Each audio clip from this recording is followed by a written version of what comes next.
Hi guys, welcome back to the channel and to a different fish room this time.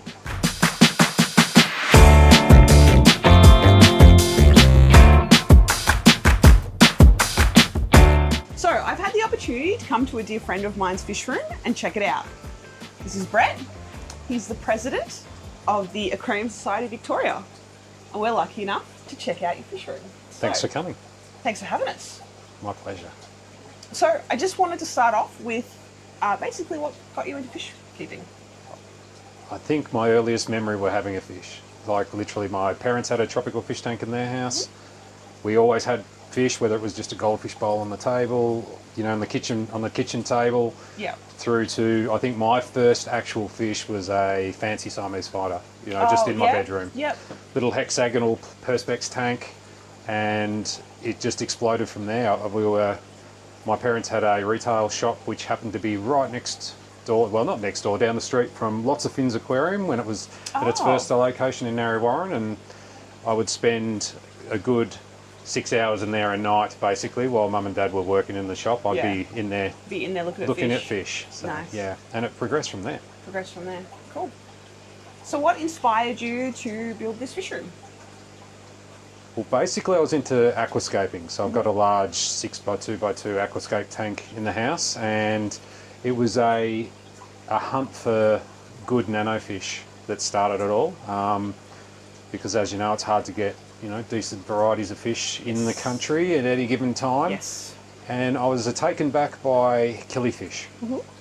So I started hunting down killifish, you know, with the standard gardener eye and things like that, and spawning them myself in a 2-foot tank under the 6-footer, and then thought I need to collect more of these, and thus started it was a small rack in here, on a bit of industrial racking, small tanks. I got to know the guys from the Killifish Club of Victoria, which is up in Canberra, and started collecting those, and it exploded from there. They were Pokemon, had to catch them all. Yes, yeah. You caught the bug. Yeah, caught the bug massively, and then what else is in those same water parameters, you know? Yeah. And now it is what it is today. and turning into me being the president of a fantastic fish club. I mean, naturally, right? Yeah, this progression. Is a progression. Yeah, progression. Yeah. Amazing. So, did you want to show us the first sort of rack that you started up, like you just spoke about, or? Yeah, I can. Well, the first rack's not here anymore. There was a massive demolition in here. But the rack that's over there was the one that I did on during COVID. Yes. So I suppose we can have a look at that one first. Cool. I guess we'll start there. So this is the rack that you built through COVID. Correct. You couldn't get pine or you couldn't do anything in COVID, as you know. So yes, it was very hard. It was a scrap for timber and a scrap for tanks, because you could only travel so far at any given time. Oh yeah. But yeah, this is a touch over 25 standard 2-foot tanks, all on a single sump. So standard 2-foot tanks, you're talking 2x1 by 1? Yeah, 2x1 by 1. So how many litres is that? What are they, 60 I think? 60 litres? Yeah, thereabouts. Okay, and I'll put the gallons on the screen because I'm not calculating that right now, guys. But I will put it up there for you. Yeah. And it's turned into my Corydoras rack. So, and I know there's a lot of renamed, you know, we've got our scleromastics and all that sort of stuff. Yes, but we, you know, I think in the hobby as well, like we love them and we know them as Corydoras, so yeah, you know, we'll put the name on the tag correctly, but we will call them Corys. I suppose the collector bug. I grabbed a few. We were fortunate at the club to have Eric Bodrock come across. Yes. And in knowing that he was coming, and the president at that time, Bob Carter, said that he was likely going to come up and have a look at my fish room. So I figured I'd try and impress him and get as many species as I could in a short amount of time. He's a really knowledgeable guy. And, who doesn't like a Corydoras? You know, they're a beautiful little fish. They're always on the move. Yeah. They like schooling together. Not all of the species are easy to breed, but it's they're great fish. So. But to be perfectly honest, I haven't had much luck with many of them. So we've just got our first stir-by Corys. And I know that there's going to be people out there that are like, oh, come on, Corys are so easy. All right, you don't know. Okay? Yeah, you were lucky. I'm that way with the gold lasers. I can't breed gold lasers, but everyone else can. But everyone else can. Oh, pygmy Corys. Yeah. Pygmy Corys. Yeah. But so the reasoning behind, I suppose, all these tanks being on one sump is that Corydoras, when they do start to spawn, you know, they get the pheromones going in the water, and it actually has. I have watched it happen, and it triggers other tanks. So yeah, because the hormones will go through the whole system. Correct. It's very clever. Yeah, yeah. So it's all on a sump, but every single tank does have its own air filter, and that's as I think I said to you when you arrived, we have massive power outages up here, so that's just a fail-safe. Yes, absolutely. Which one is your favourite, Corey, at the moment? Because I know we like to switch around. Yeah, we'll switch around. At the moment, I'm sort of focusing on the duplicarius, which are these guys, which look like an Adolphoi, but I suppose stronger in colour. The other reason I'm doing that is because I'm trying to increase the colony I have. They're really beautiful. So are they a rare fish, or? I suppose so here in Australia, yes. They fetch way more money than an Adolphoi. Which Corydora that you have do you think is the easiest to breed? The easiest for me would have to be Napoensis, and when they spawn, it's a good couple of hundred eggs. Oh, really? Wow. Yeah, they literally just spawned the other night, and I just took 200 eggs at least out of their tank last night. Once you get your eggs and you hatch them, as soon as you see wrigglers, what do you do from there? Yeah, so obviously I've got a bit of a Dean's fry tray, sort of Dean's tank going on. Okay. It's not as classy as his, but it's because I'm breeding a royal whiptail catfish underneath it. Depending on the species, methylene blue or Indian armleaf. Yep. And I'll always try the Indian armleaf first to try and do it on a sort of a more natural basis. But if I'm struggling with that and they keep fungusing the eggs, I'll go across to the methylene blue and do it that way. I always try to put a bit of organic matter in there, especially once the eggs go really black and I know that they're about to hatch. I'll pump a heap of oak leaves and stuff in there to get a bit of biofilm going. And so that's like their first food. Yeah, first food, I suppose. And, you know, I do keep a lot of microworms and stuff like that, but I'll use a lot of a very fine protein powder. Oh, yeah. High protein powder, and I'll get that happening on top of the oak leaves I've got down the bottom. It's just a tub full of oak leaves that I'll... The tub of gross biofilm. A tub of gross biofilm. Literally squeeze out a sponge filter into a tub with a heap of oak leaves, and then I'll use those as a first food. That's actually a great idea. And especially with the royal whips and things like that, they love the biofilm. Yeah. So the next thing, obviously, I looked up above your Corys and I saw some little tiny tanks that look like they have some pretty interesting betta fish in them. Yeah, correct. They're our Kmart tanks that everybody so lovingly refers to over here. This room is about as many glass boxes as I could fit into it, so that's what they are. And I happen to breed a lot of the rare wild betta types that come into the country or attempt to. So up there you've got things like Betta api, Betta brownorum, Betta hendra, there's Betta dimidiata up there, and a fancy fighter. And a fancy fighter. Yeah, why not? Why not? You got it. It's like Betta api and hendra and Gary. Yeah, correct. Yeah. Common old Gary is up there. But it's the environment that they live in. Obviously, they come from small bodies of water, rich in tannin, and when you're trying to spawn them and keep an eye on them, most of those are bubble nesters. So the api and brownorums, the hendras, they're all like little cave spawners. So they'll do their bubble nest in the cave. There's little camera, the old film camera. Oh yeah. So the cases that keep the camera. I just float those in the tank, and the male will go in and make his bubble nest inside that little cave, entice the female, and away you go. And the api and brownorum will colony spawn, and the much more successful if you remove the parents, remove the female, and any other spawn. But I've found them to just colony breed, and it's been good for me. The unfortunate fact is that there's just not a whole lot of interest in those sorts of fish. It's really sad. Yeah.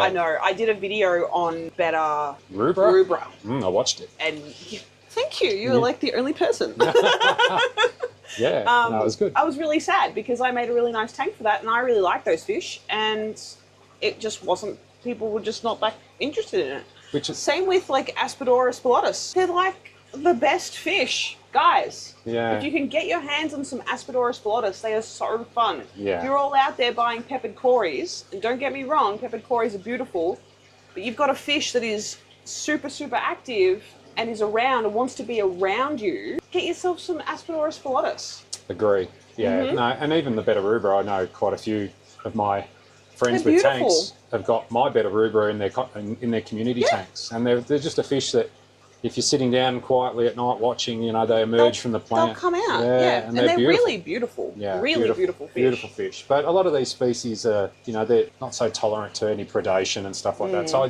do get it, and it's more of a hobbyist's it's one of those species, rare fish that not everyone knows about, and they don't understand quite why we love them so much. Yeah, and a lot of them are critically endangered too. So getting very difficult to get them into the country. So I literally just this morning put out a post onto a Wild Betta site saying, you know, if you're in Australia and you're keeping these fish, can you reach out to me and let me know? Yeah, but it's just because we can't get them in the country anymore. We can't. It's true. It's so hard for us to get different kinds of fish in. Yeah. A lot of them are smuggled in, which is really sad. Yeah. Let's move on to this side. What have we got going on? So this was intended to be my grow out side, which soon folds. And I think anyone that keeps fish has got this same problem. Oh yeah. Yeah. So this 4-foot tank here was only going to be for my fry trays that are running across the top. Oh yeah. So this is the Dean's my system. your take on it. Yep. My bodgy Aussie take on Dean's system. But it's got airline and water filtration running through a big matting filter on one end. Down below, as I said, we've got him. Oh my goodness. some big royal whips that have spawned, and I've got some fry in this tray, which are... And they're eating and everything? They're up to day 4, and I know that if you can get them past, you know, a certain size, I think it's about 3 centimetres, you're doing okay. Yeah. I've been, as I said, you know, trying everything that's been advised to me, and it wasn't a fish. Actually, Andrew Orchard, he's the club treasurer. Yes. I was struggling to find females, and he's successfully been breeding them. So he was kind enough to give me a couple of girls, and as soon as they arrived, I had success. So big thanks to him. But yeah, so that's, I suppose, my fry tray and a grow out for the royal whips. But if anything, it keeps an organic bioload going, and I know that they've been quarantined and they're safe for the fry. Yeah. But the occasional odd fish gets in there too. Like as you can see, there's a female Betta in there. Just a female Betta, yeah. And there's some Corydoras that have clearly slipped through the sponges and into the bottom of the tank. Yeah, there's a couple of random Corys and another female. Yeah. She's full of eggs. Yeah, the female Bettas that was my sorority tank for a little bit. And okay. I'm slowly removing those ladies out of there, and now my sorority's up above you in that the cube above. Oh, yeah. Yeah. So I'm just, I don't know what it is with the fancy Bettas. They're just a side project because it's such an interesting way that they breed. So they're a bit of fun. Yeah, they're super fun. Fancy Bettas are super fun. Yeah. And I've never had much luck with Bettas personally. I've always had them for like maybe 6 to 8 months. Something goes wrong. Yeah. Like dropsy or... Yeah, admittedly, I think if they're not bred here and you know someone that's breeding them, by the time they've come across from Thailand or wherever they are, they're quite old. You know, they're from Thailand, raised in a bottle, sent to a wholesaler. And then, you know, who knows what they've gone through as well. Yeah, quarantine processes and then get them here. But so what's the story with the big leaf? It's banana palm. Banana palm? Yeah, and I'm just aging it in there at the moment. And again, so I tear off strips of that, which is really good for the biofilm. Okay. The shrimp love it. Yeah, I'm literally just aging it in there. And it helps tan in the water as well. So for Bettas, you know, they love the acidic, soft water. So they do, yeah. Yeah, I suppose while we're up there, I've got the Hillstream loaches. The Hillstreams that I'm very jealous of. Eventually I'll get them to spawn, I hope. Will get some babies off I hope while you've got your camera up there, you know, you might come across a baby. That would be fantastic, yeah. But yeah, the colony that I had on a rack on the other side, but after conversing with you at the club, I figured I had to devote a decent tank to them and really give them a go. So they're such a character-filled fish. And, they are. I love them. Yeah. They're in there with some yellow cherry neocaradinas just as a bit of a clean-up crew. They get all manner of live food, so I'm constantly pumping baby brine and daphnia, black worms, white worms, you name it, they get it. Do you predominantly feed them live food? Most of my fish room gets live food. Nice. a lot of live food because I'm very Is that fortunate. because it's free? It's free. Yeah. yeah. It's expensive to feed a fish room. It is expensive to feed a fish room, guys. I could guarantee if the people are watching at home, then they've got a bit of a fish room. They know what it costs. So, especially here in Australia, all the frozen foods went through the roof with pricing. They did, so yeah. it stood to reason for me to set up some ponds and things outside for Daphnia and mosquitoes and whatever. But yeah, the whole fish room gets a really good variety of food. They do get dry foods, but... Tell me about your angelfish. Yeah, so the Peruvian Ultims, the Rio Nene, I picked up at a club meeting at our trading table. Oh, wow. And I happened to meet the gentleman that was the first breeder of them in the country the other day, John Cousins, who's also a member of our club. 82 years old, or 80, I think he is, and been breeding for a long time. But anyway, master breeder. 412 species he's bred. He's like a doctor of breeding fish. Yeah, and a fantastic guy too. He's doing our next meeting, isn't he? He is this Friday the 30th of Friday the 30th. May. By the time this video is out, you guys have missed it. Yeah, sorry. Get into your local clubs. Yeah, but definitely check out the Facebook page because they're going to show you what we are. We have meetings every month. Every fourth Friday of the month. Fourth Friday of the month, and we have some ripper meetings. So definitely check out the Facebook page and the website because it's all brand new. Yeah, and if you're chasing locally bred fish, we have our fish fairs as well. So that's definitely something to get excited about.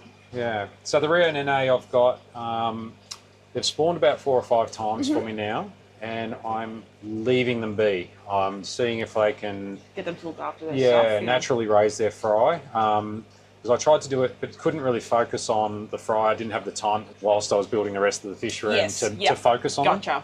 So, but now that the fish room's pretty much finished, you got time. I've got time. So look out, trading table. That's exciting. Yeah. And the tank next to it is for whatever next angelfish I happen to want that I spot on my journey, or I'm going to use it for some wild bettas that are a little bit larger in size. And then I've got a pair of red devils, which I know you've got yourselves. I do. So these are exciting though because they are beautiful. They are. I couldn't help myself. I went into Killifish Aquarium, which is one of our local fish shops as well. Saw them spawning on a rock and went down to the front and said, "I need those fish." And the lad behind the counter said, "Do you know they're both males?" And I said, "I've got news for you." So anyway, I bought these and brought them home on a whim. And I'm really enjoying them. I'm liking the colour. They should have given you the eggs. They did. Oh, they actually gave me the rock with the eggs on it. Didn't have any luck with them. They all fungused up, but I suppose going temperature drops and things like that. Well, someone has to be a female then, because the eggs wouldn't have come out. No, definitely. That's right. Definitely. And they were fertile, so they weren't fungused at that stage. Okay. They lasted a couple of days, but then just. Did you put methylene blue in there? Yeah, I did. I think the damage was done in the hour drive and the disruption in the tank. Yeah, I hear you. But angels are just one of those fish that I suppose my ultimate fish is to get a tank full of ultim angels, proper ultims. But there's something about angelfish. There is, and everybody loves them. I love them. Yeah, everybody loves them. It's if you think tropical fish, fresh Everyone water, think everybody of thinks of angelfish. So we're really lucky that there's some good strains here in the country, and they're getting around in the local fish shops. So yes, absolutely. And and for breeders, if you manage to get a decent number up, there's fish shops will always take them off your hands because everybody wants them. Yes, exactly. Yeah, red devils are hard to find at the moment. Yeah, red devils are new. So the batch that I got, which came from Marty, which is one of our wholesalers, we've already sold our first batch of fry to Ewan, of course. Yes. The fish room, check them out. They're in Hallam. Yeah, the fish room is great. Yeah, the fish room. Yeah, it'll be interesting to see what else comes of that batch because, like I said to you, my red devils, although they are breeding, they are the fry ratio is horrific. Yeah, the fertilisation. It's not great. So, and even when they're like, how after the first day of breeding and your eggs, you'll be like, it looks good. There's a couple that have gone white, but everything else looks nice. It might happen literally the third day before they all hatch. They all go bad. Yeah. It's very strange. Which could have been the fact with the rock of eggs as well, but these guys have been cleaning the cone today. Good. So I've been pumping the protein in, a lot of black worms and things like that. How long have you had them now? Probably only a week. A week. Okay. Yeah. Cool. So they'll be due, but they have. Usually, like, because what I've noticed with the females, particularly, they'll be like, you look them straight on, they're nice and slender, and they go woo. Yeah. You know. Yeah. But like so, hopefully they're nice fish though. They're nice. There's more than enough people in the hobby to want a pair of these. So I think. Hopefully we both have success. Yeah, and hopefully we both have success, and then we can swap and mix the bloodlines. Yeah. Although knowing the importers, they're probably all from the same genetic basis anyway. But yeah, we it's can just hope. one of those personal challenges, hope, you know. Yeah. Great. So then we come down to these 4 tanks. Yeah. So in aid of me growing out fish, again I divide a lot of the bigger tanks just to, I suppose up my species availability.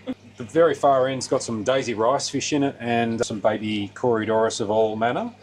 And they're just sand-based, so I can keep an eye on the base, with a few snails and things to keep it clean. Yep. Again, the third one here, the second one's empty. The third one's got more baby cories in it. I think so what are these babies? They're Trilineatus, I think. They look like pygmaeus.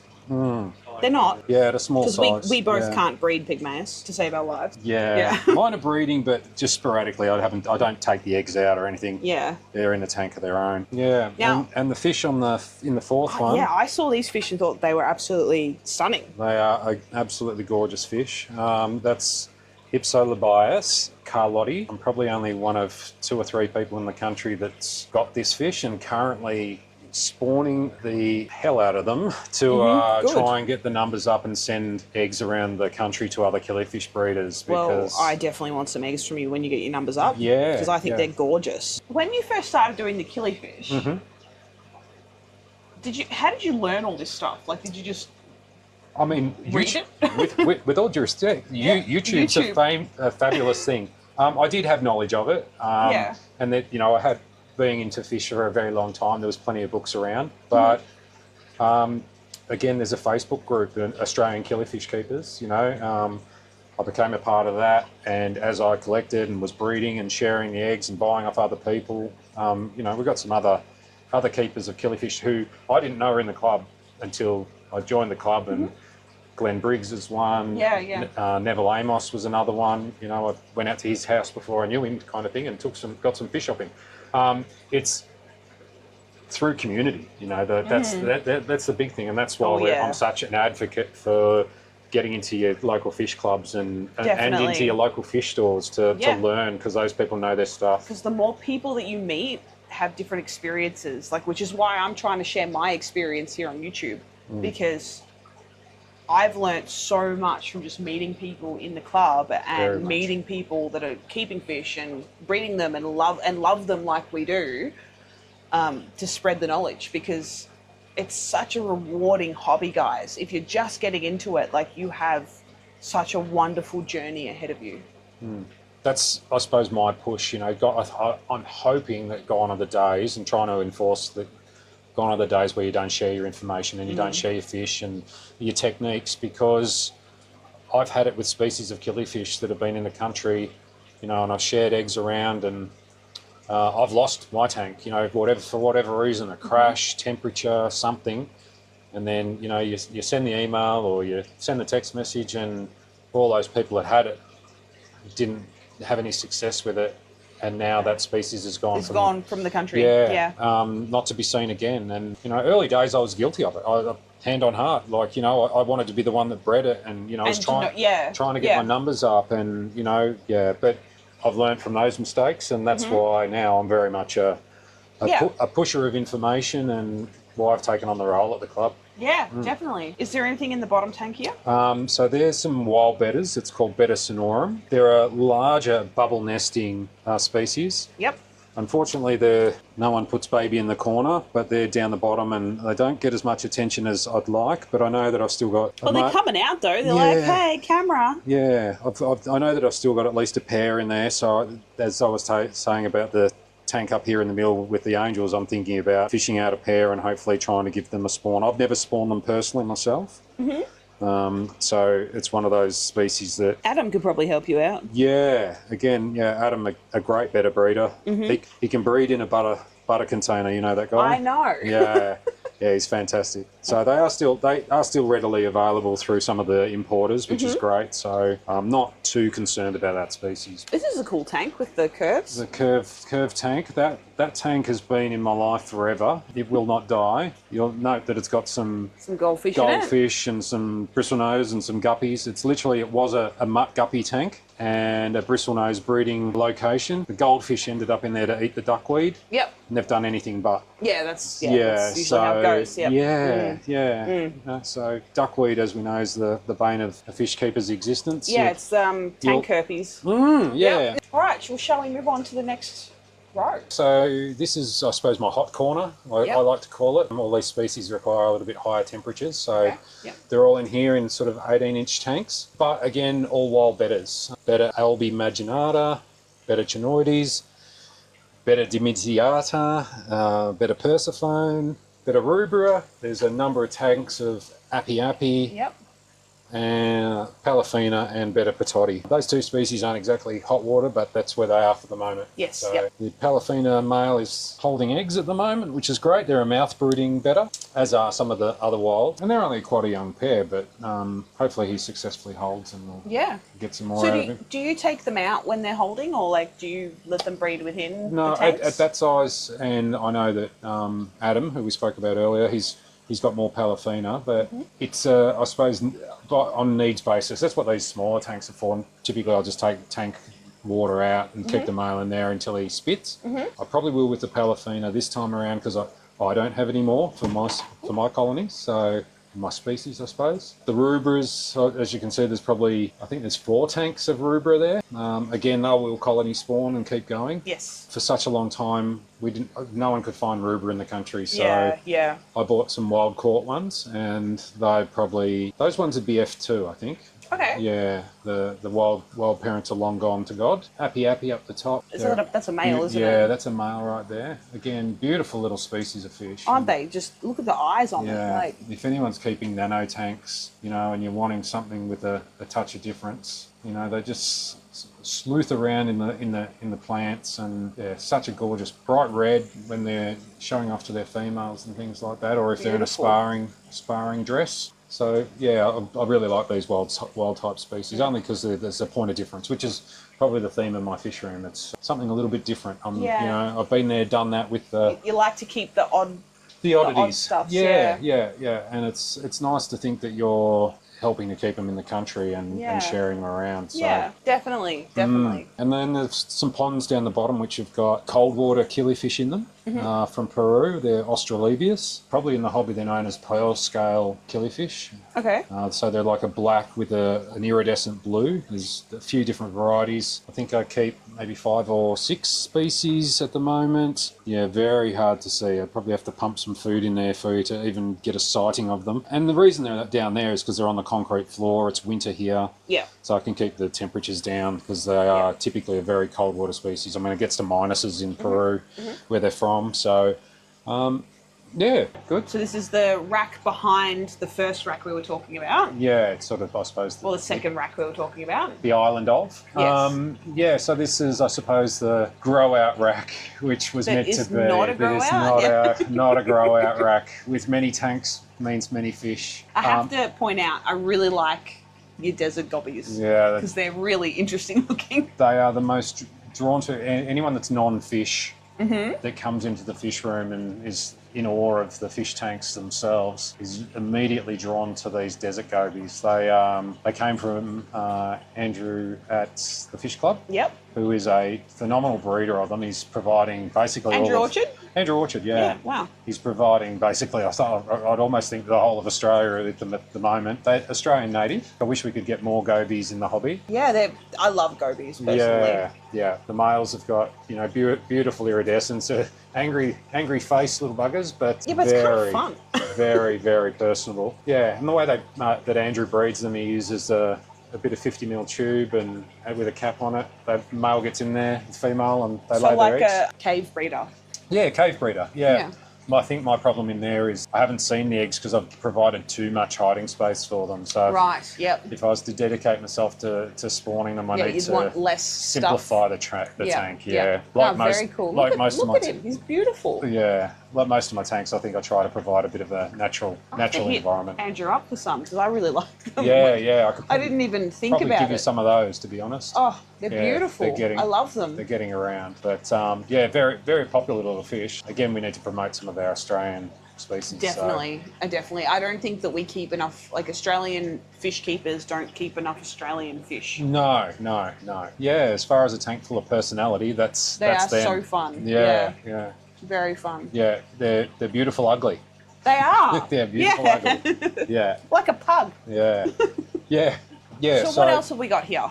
Yeah, so there's some fry growing out of that dimidiata. So that's actually a grow out tank. So that's a wild betta that I've spawned, and they're a very slow grower, but they're about to be released out. So probably I'll take some to the trading table. There's not many people at the club that do wild bettas, but I'll sort of probably hit some up to the fish room with Ewan and Keysborough maybe. Yeah, because he does, the fish room in Hallam likes to keep sort of odd little bit of... Yeah, he's fantastic. Odd stuff. Yeah. So, and he's very supportive of local breeders too. Yes, he is very supportive. So that's definitely something, if you guys are breeding out there, you should definitely go talk to Ewan, because not only will he probably purchase your fish, but he will help you breed more fish. Yeah. And if he knows what you're into too, he'll often let you know if it's on the list or for importation. Yes. So, or if he knows someone that's bringing some in.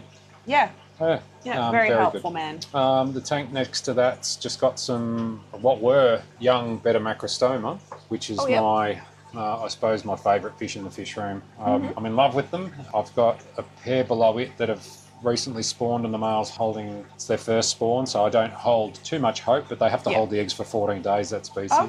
At a minimum. So this one's your favourite out of all the fish here?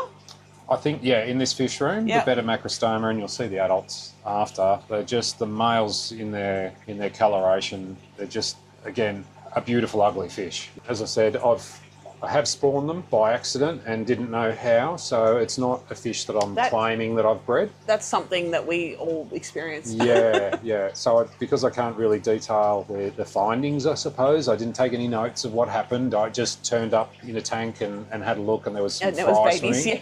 So, yes, a success, but I want to really nut them out, so we got more in the country. Yeah, definitely. And you've got some Corys in there as well. Yeah, there's just some gold lasers in there, just growing out. I've got a couple of different tanks that have got them in it, because the colony, when I bought them, were quite young, and I didn't want to lose them, so I've spread them around the fish room a little bit.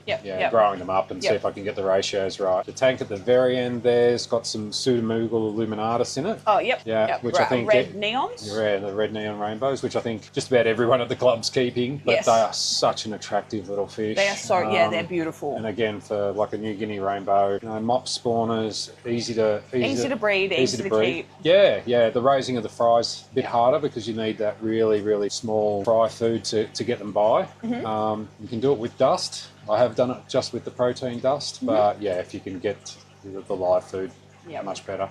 And there's some emerald rasboras in there, just because I didn't have anywhere to put them. I'm keeping mine with CPDs right now. Yeah, so they're, again, a reclusive fish, but good fun when you actually see them. The tank below that's got some Corydoras, so some Bettas.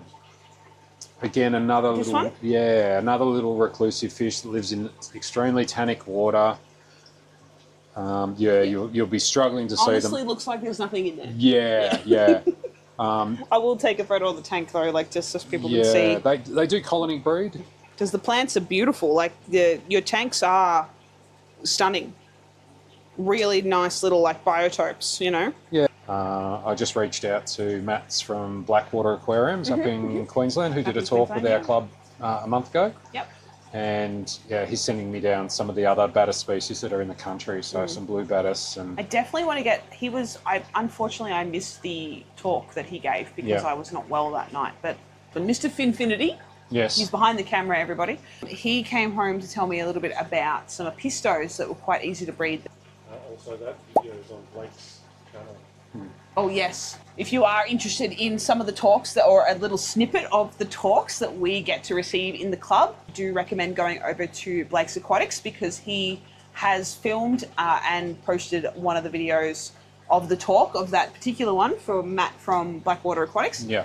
So I highly recommend jumping over there. I mean, I don't think Blake needs any of my help to get viewers, but definitely jump over and have a look at what our fish club has to offer. Yeah, and the club's also going to be filming every meeting, and we'll be putting them onto a YouTube feed as well, so our members will have access. Yes. So even if you're not in the state, if you're from out of state, you can join the club. It's like $30 a year. It's a nominal amount for all the information you get. And it's like $30 for like a family. Yeah.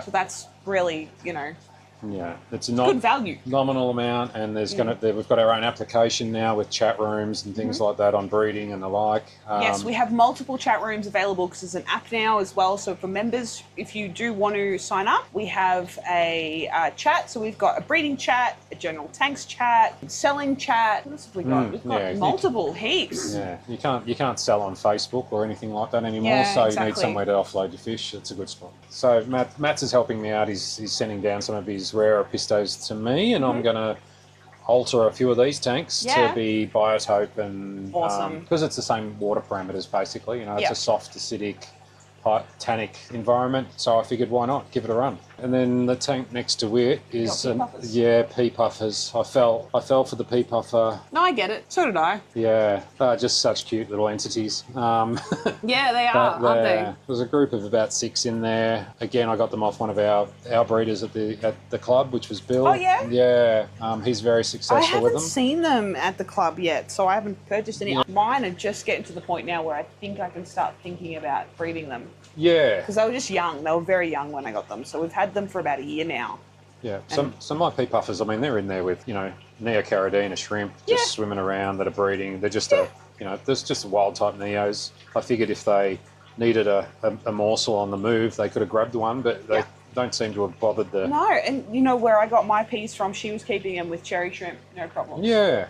So probably just a bit fast and quick for them in their movement. Yeah. Love snails. Love the snails, yeah. Yeah. Definitely a fish to get rid of snails in a tank. Yeah, they're great. Definitely a fish for that. Yeah. But they're just little characters. So I have to have fish. I'd seen them, in my travels, over in Thailand for like 20 Australian cents, in their local supermarket fish tanks, which drove me insane, and I couldn't work out why. Yeah, because we pay $150 a fish, I think, here. I think it's come down a little bit. It's come down a lot now, but when they first arrived, it was about $295 Australian dollars for one fish. I know that there is one farm in Australia that breeds them. Yeah, one. Yeah, which is why they're so expensive. Yeah, but now I think there's multiple breeders, and if you jumped on any of the sites, you'd find them now. Yeah. So the next tank's Betta compuncta, which is another large mouth breeding Betta. They're my grown out babies, I suppose, for lack of a better term.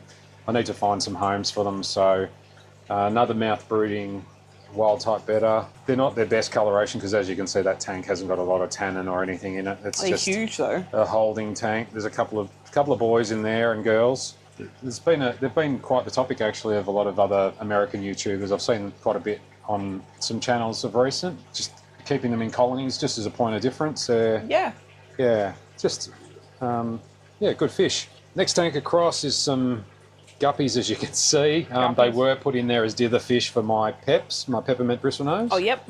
And then took over? And then they have exploded, and however, the peppermint bristlenose will come out into a dedicated tank shortly. They're just in there for holding. There's some big girls and boys in there. Just haven't really committed to them. There's plenty of people that are doing them. They were just fish that I'd had for quite a while. And the flow on of those tanks across that, just guppies and... Just 24 karat golds. My 24 karat gold guppies that are just... exploding. Prolific, yeah, they just... And some orange shrimp, I see. Yeah, some orange Neocaridina shrimp. I've fallen over and fallen down that hole as well, so... Yes. There's more shrimp in the fish room. That was one of those, went to a fish meeting, come home late with a bag of shrimp that I didn't know where to put, and that's where they ended up. And they're doing okay in there. They're not prolific, but the guppies guppies are probably picking off the odd baby, but they're getting by. Yeah. another rack that's sort of adjacent to Yeah. where we just were. Probably not the most recent addition to the fish room, but this is another grow out section that didn't turn into a grow out section. It's growing out some species of fish here, but the intention was to, once they're out of the fry rack, that they come to these tanks. And again, they're on a single sump to grow out fry of most of the fish that I do. I suppose I hope to do in larger numbers, you know, as a next step. Yes, yep. So, as I said before to you guys, I fell down the shrimp hole. There's snowballs in here. There's yellow cherry neocaridina's in there. Yep. These are fishbone. I love these. These are beautiful. Yeah, fishbone caridina. Gorgeous. I got those off another member that was shutting down his fish room and sort of getting out of fish. And I kind of went down, as I said, that rabbit hole. I've got blue dreams, the cherries, the greens. Yep. This small section here is the chameleon shrimp, which I've been sharing around the club of recent. Yeah, chameleon shrimp are fun. Yeah, they're just really a non-colour shrimp that just appears when you least expect it. Yeah, and they change their colour. When we see one, we're like, it's a good day today. Yeah. Today's a good day. Yeah. Yeah, and I actually got mine off you and at Hallam. Yeah, it was just where we got ours. Yeah, and he was good enough to give me a few and start a colony, and I've just been sharing them around. I mean, you know, who doesn't want shrimp cleaning up the tank? Exactly. Exactly. Big help. Yeah. Much better than snails.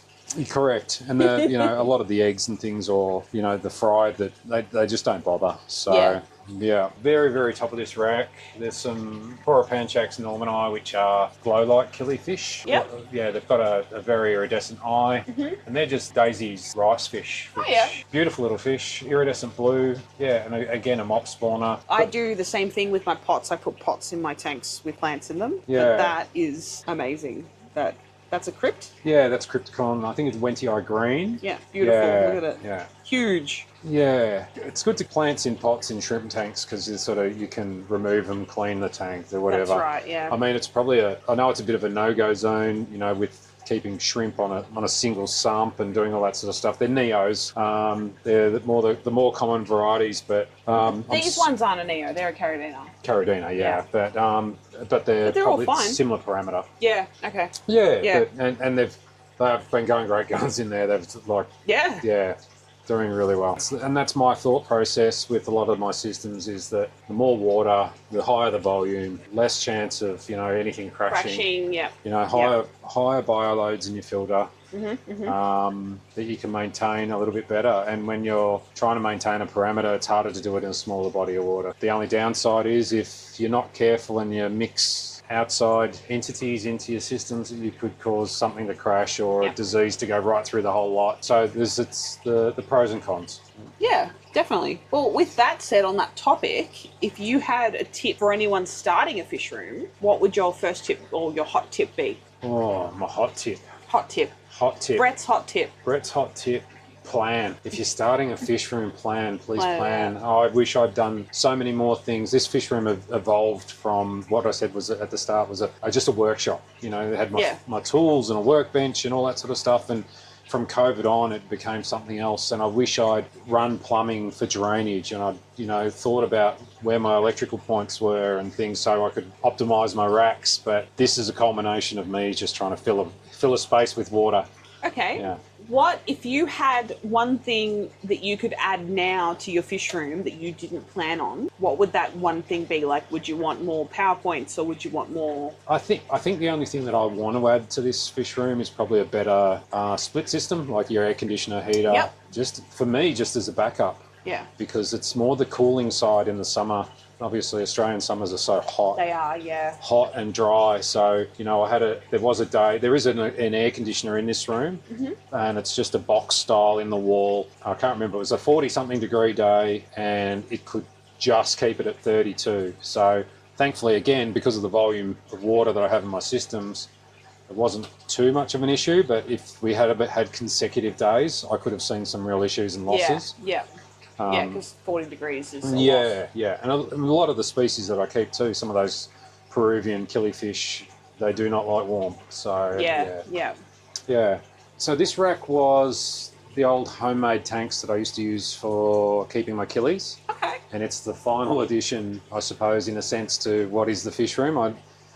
I will replace them eventually with professionally made tanks, but they're doing their jobs. Yeah, that's just shelving glass that's been turned into fish tanks. You know, That's amazing. a friend gave me a whole lot of glass shelves, and I just turned them into fish tanks. So they all run Matten filters on the back. They're just designed for keeping, you know, a pair of killies of whatever species that I've got. So yeah, and it's again on a sump, and it runs, and you'll see it in a moment, the system that's also across a bench with some small fry tanks, which I sort of took a little bit from a Betta rack to I suppose, like Lucas Lebret's, if you know his channel, LRB from the States. Yes. He's got this fry rack system, and I was like, how can I replicate that? Yep. But yeah, so that's what this rack is. These 3 tanks here were as a result of me putting in this door. I thought, what a great nook to put storage. 3 more tanks appeared. Fish storage, right? Yeah. For fish. So now this has turned into my Blue Dreams tank, a fishbone tank, and orange-eyed blue tigers. I definitely want some fish bones off you because I think they're gorgeous. Instead of storage, I now have more tanks. So, and again, they're all plumbed into that same system, but Great. Hey, more tanks the better, right? Yeah. All of your tanks are drilled? Yeah. Yeah, so how did you go drilling them? Was that something that you found difficult or a learning curve? Or? There's a learning curve. Yeah, you just have to take the good with the bad. I've been very fortunate. All I can say is just replace your drill bits as often as you need. You know when a glass hole saw bit is going blunt because it doesn't cut through very quickly. Yep. And you'll crack your tanks because you're pushing too hard. Yeah, for the people in Australia, where do you get them? People in Australia, I tell you, the last place I bought some from was a place called Panda Mart in Cranbourne. Yeah, because they were excessively cheap, and I thought if I go through them quickly, but for quality, big green box store, you know, whole saws good old Bunnings. Yeah, Bunnings. I want you to know, Bunnings, that I use all of your products, and you could sponsor me one day. I'm just saying. I'm open to the idea. Yeah, likewise. This fish room was built because of you. In a fish room, it's almost a must. It's hard to, yes, you can do overflows without drilling your tanks, but you want it to look nice. Yeah. That's the problem. With the overflows not being drilled, you have a lot of piping sort of in front where you're trying to look at breeding, you're trying to see what's going on, because the whole point of having the fish is to see them. Yeah, correct. But and the downside to my fish room is that a lot of the plumbing I can't actually access now. Mm-hmm. So if it was to fail or leak or anything, it's pull that tank out and assess it from there. Yeah. So, and I have had that happen. It's not my professional expertise that got me here, but trial and error certainly did. Mm-hmm. And the other thing too is, I suppose you have to be mindful of your overflow systems and things like that. If you're running a sump, that the sump can maintain the water. You know, if the power turns off, that all that water that's draining from your tank's got somewhere to go. I suppose that's that part of the rack. This rack here is actually connected to your workspace and your Betta tanks. Yeah, so there's more killifish tanks. More killifish on the other side. Bettas. And, and fancy Bettas. Yeah, I suppose. They're just.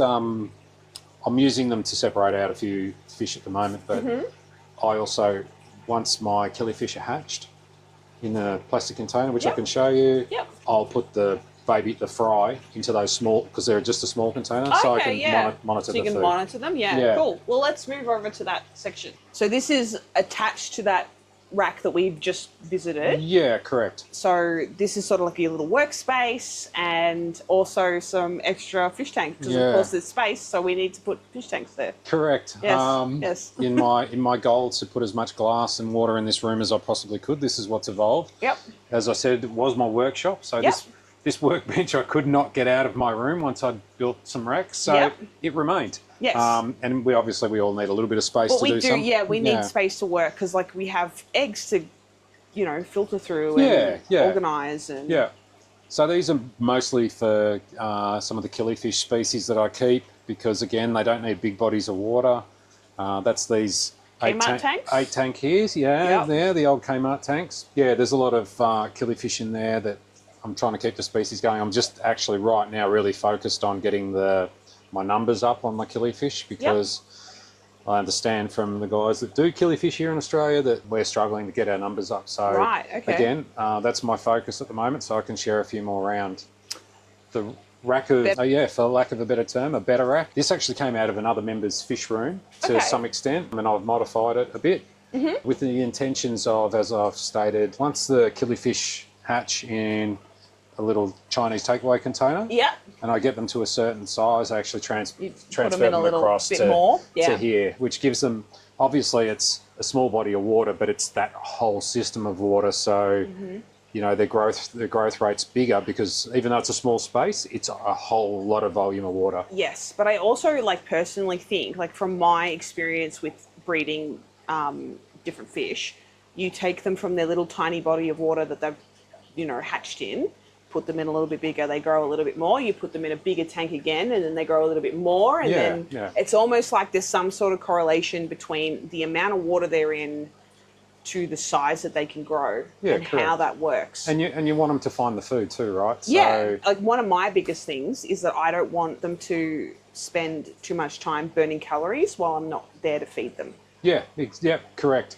And that's like, at least with the taps on every individual thing, you know, I can slow the rate down or do whatever, anything like that. So, you know, you'll see some fancy betters in there, and they're just fish that I'd spawn. Looks like you've got some ladies. Yeah, some girls up there, and you know, there's a couple of boys as well. It's just when I'm not sure if one's a little bit aggressive, I'll move it across just to see what's going on. That's not their forever home. I'm not a big fan of fancy betters in small spots. Yeah, I prefer to have a go, but I want to see what their colour morph is and then decide if I'm keeping them or moving them on. Yeah, more just like a observation tank.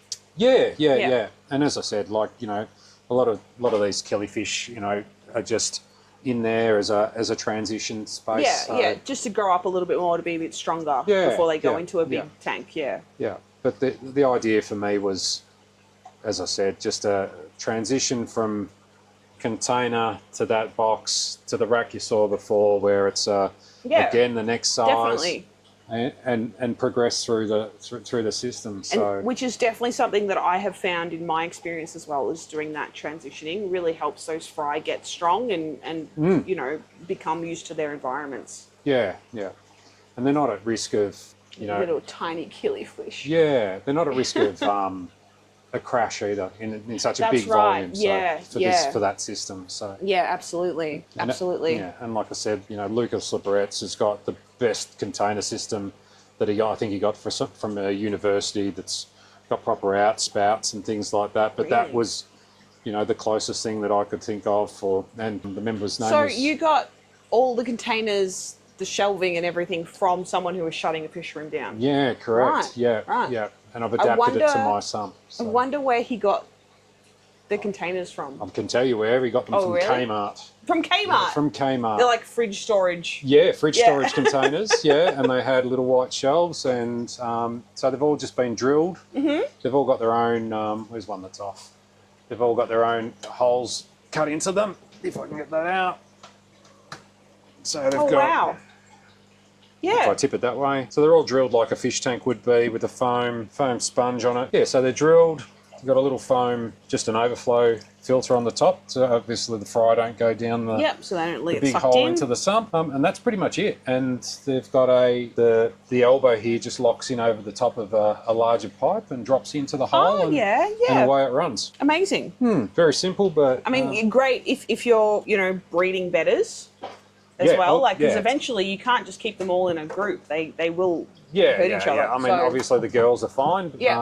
But the boys, they'll need to be to be separated. And if you like me, I'm you know, just looking to see, because I've been purchasing fancy betters that are a little bit different in their colour morphs and doing that. So on top of the desk here is just 3 small fancy better tanks that I've been spawning in. So you know, place the male in, do that whole thing. There's plenty of YouTube on how to breed a better. I just spawn them here on the desk so I can keep an eye on them and get the female out once the job is done, so to speak. And away we go. And I'll literally raise the fry in there to... Oh, there's a little one. Raise the fry in there until they're big enough so I can get them going. When you sell your fancy betters, where do you sell them to? I haven't sold any yet. And it's not a goal of yours. It's not a goal of mine, no. The girls I'm happy to raise up and they can just live their life to the best of their... This girl's beautiful. Yeah. Raise them up to the best of my ability. And the boys, I've just been keeping them to see what they do. I'm spawning a couple of the boys that I've got now that I've raised. You know, they don't have mega long lives, fancy betters. So I think if they were to go to anyone, it'd be probably Hallam or our trading table. You know, there's always somebody that'd take a a pretty fish. So yeah, definitely. That is one of the big questions I get from a lot of my followers, is just about where I sell them. I personally sell a lot to the public, or I sell to stores. I'd like to sell more to stores personally, because it's easier. You can take a big bulk group of fish to a store, they buy them, and I'm good for the month, you know. Yeah. But the other one is, of course, the wholesalers. Yeah, and I'm personally in that space of transitioning from collector to breeding for profit sort of thing. Not that it's an aim of mine. I love the hobby for what the hobby is, but and that's the thing. Like, it's not really a profit thing. It's more about being able to put that money that you've bred fish and you've sold them.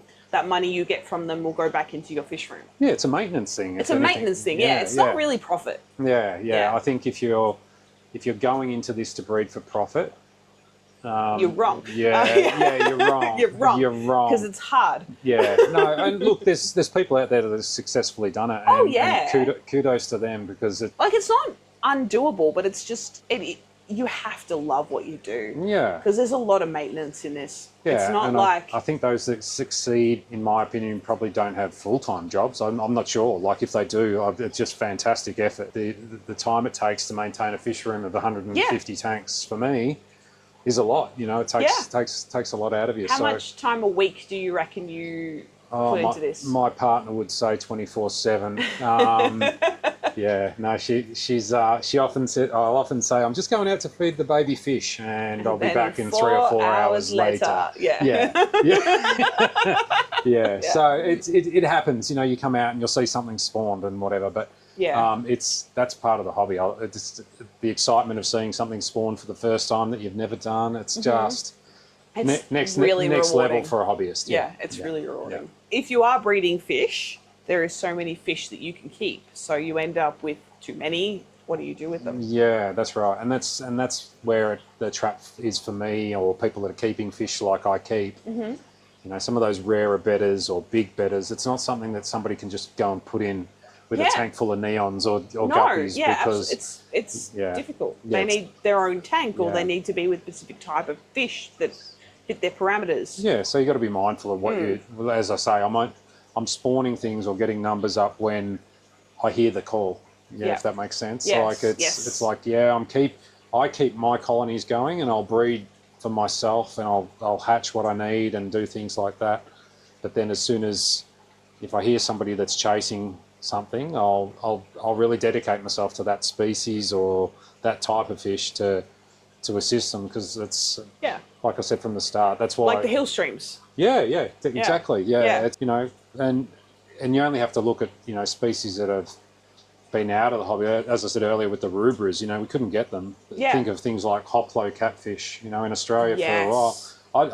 I was desperate to find them, and then all of a sudden we've got a whole bunch at the club. And I think it was a breeder up in Queensland that was that had some and was holding them to his chest, and he got quite a lot, and then you know, sent out his breeding colonies to replenish them, and others have bred them, and it's brought them down, and all of a sudden they're on the trading table from, you know, I walked into a fish store that I won't name, and they were there at, you know, maybe 5 centimetres long for $200.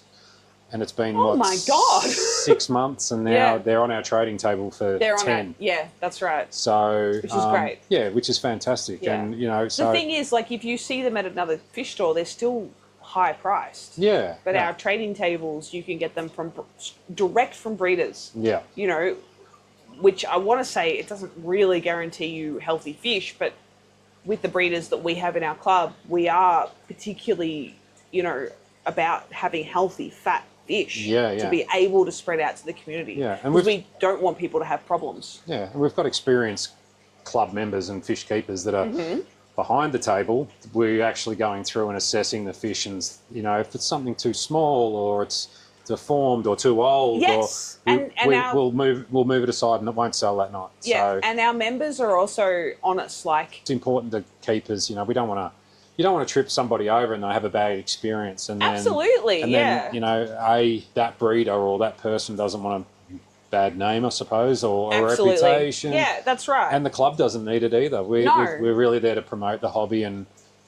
promote the local fish stores. You know, that's something I'm passionate about. You know, if it wasn't for local fish stores, Yes. getting the fish in, Yes. spending their money at the importers, then the Australian public, so to speak, or hobbyists wouldn't get the rarer fish that are coming in to breed. That's right. Yeah. You know, there's different avenues of everyone doing their bit, but bottom line, we need them there to we breed, we can sell our fish through them, they make their margin, but at the same time, they're bringing different stuff in. And absolutely, like it's really important to be able to do that. Yeah. Within our club and within our city. Yeah. Yeah. Awesome. Well, we actually still have some more tanks to look at, don't we? We do. Yeah. The top tank here is just a cichlid tank that a friend of mine, a close personal friend of mine, actually was moving house, and he was just shutting down his tank. And I personally, I have not looked up. Maybe somebody can comment to you what species this is. Okay. It's just a colony. They just reproduce in the tank. They're obviously a Malawi cichlid of some sort. Yes. But I'm not sure of the species. I also have no idea. Yeah. It's again, they're not. I've bred lots of cichlids, but not Malawi and Tanganyika. I haven't gone down that rabbit hole, and goodness, if I did, I'd need another fish room. But it's just a point of difference as you walk in the door. It's got that white rock and the blue cichlids and up there. it's a very stark difference to the greenery that you have in most of your tanks. Yeah, and I'm more of a natural aquarium style sort of a person, always have been. Yeah. The tank, I can relate to that, definitely. Yeah, the tank below, it's just a bitzer. It's a community tank. A community tank, for lack of a better term, yeah. They've got a lot of rainbows that I've spawned. There's some lacustris and bosemani and neon praecox, and there's even down to some cichlids in here, dwarf cichlid. It's just been a spot to put fish when, if I've lost the female or I've lost the male or things like that. So, and again, it's the greenery's there, the tiger lotus just, adds to the difference in colour, but it's just, again, it's a nice tank to walk into. Yeah, you walk through the front door of the fish room, and these are the three tanks. The three tanks you see, Yeah, and the tank at the bottom's got again some wild bettas in it, which is Betta pugnac. Yeah, unfortunately, there's some Pakistani loaches in there, which I have to rehome. Okay. That was a part of somebody that's shutting down their fish room, and I went and assisted and picked up all their fish just because I hate people doing the wrong things. So I said I'd take them on. I think it's just a nice. That was supposed to be a tanic biotope that I was going for with the pugnacs. I mean, which it is compared to you've got your tanics, natural, and then your stone. Cichlid, yeah. So that's a nice little welcoming. That was the purpose behind it. Yeah, a lot of people when they walk through the door, they're just a little bit awestruck. Oh my god! Yeah. So we all need somewhere to put our odds and ends. Definitely, we all need a community tank. Yeah. All three. Yeah. So take us through these tanks here. This is sort of when you first come in, they're right here. Yeah, and I think they're right here. What it is, it's an ex-aquarium rack, like a full glass cabinet that was in a retail outlet, and I picked it up for no dollars. They were throwing it out because the sump was broken.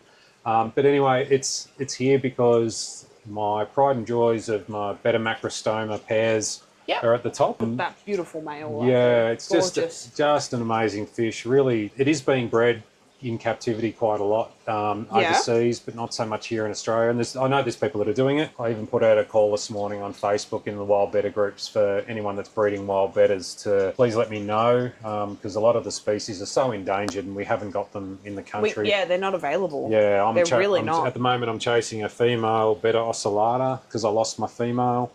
And the place that I purchased it from, which I'll plug, was Seven Fishes. They just don't have them anymore. Yeah. If anyone's breeding them, please let me know. That's a breeding pair of Betta compuncta, which again, these are all sort of from Borneo in that vicinity. This one in particular, East Kalimantan. But the male's holding at the moment. We saw a tank full of compuncta earlier, and this is Betta unimaculata from a catch location called Wahal.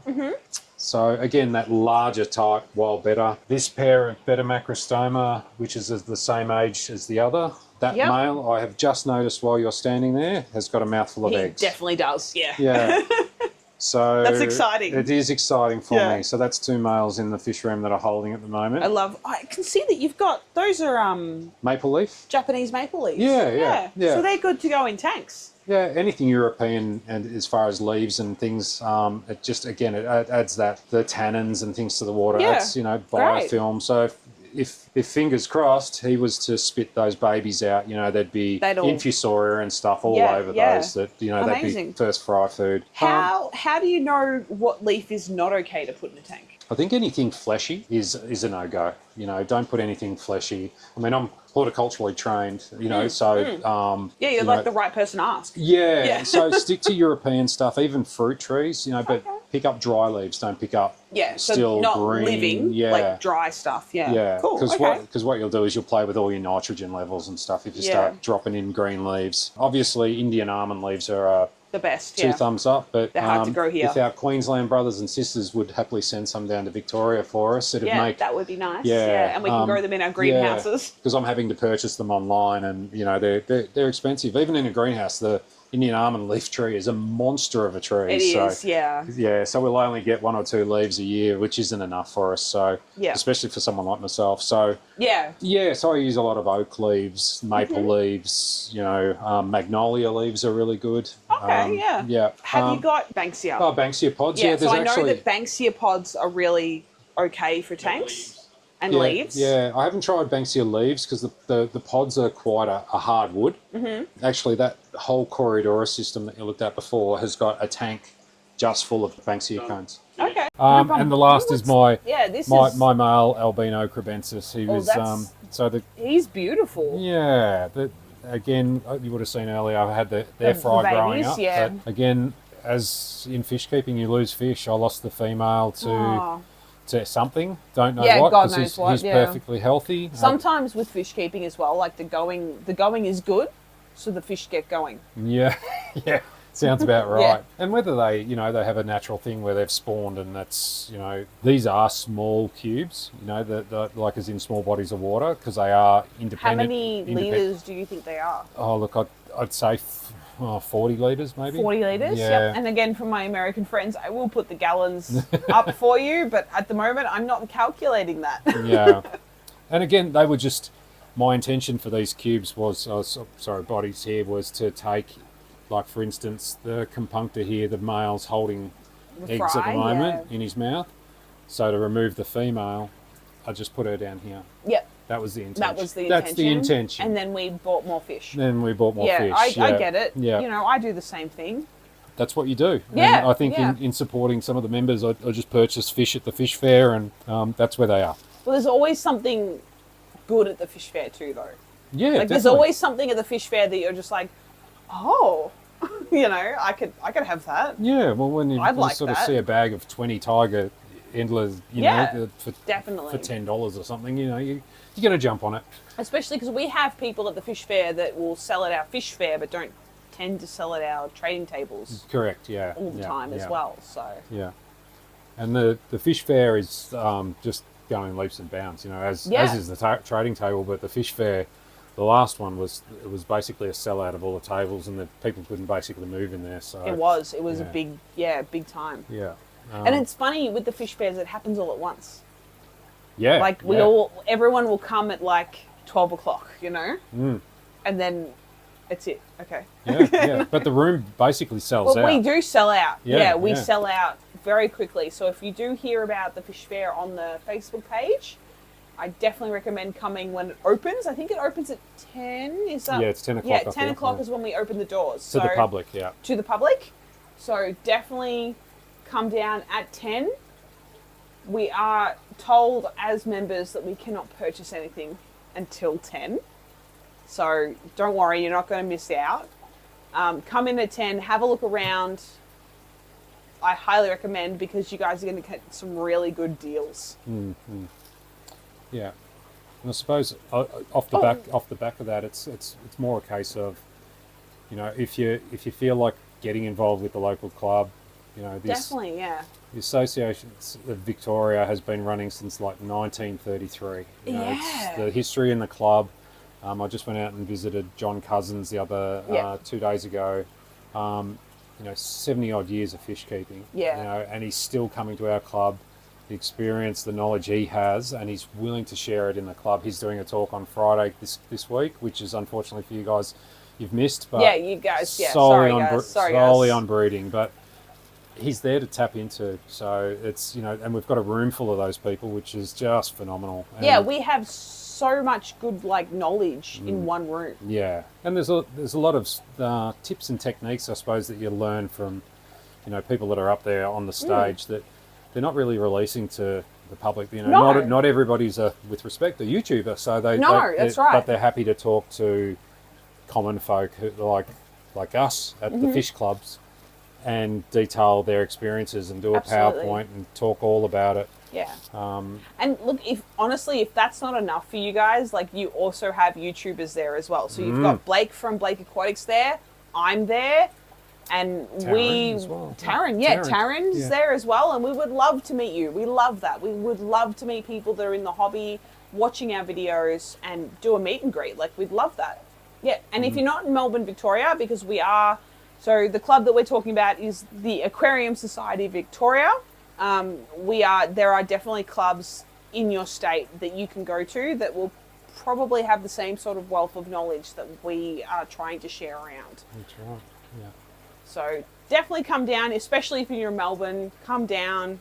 If you're in another country like America, and I know for a fact that there is a aquarium society near you, look it up, find out where it is, and I highly recommend that you go. And we as a club too, we have the good fortune that the club's been involved for such a long time in fish keeping that we're bringing people from overseas to do talks and things at our club. Yeah. We've had a lot of Americans come over and to speak specifically. Yeah, we had Eric Bodrock come over. Eric Bodrock, Regina Spotty.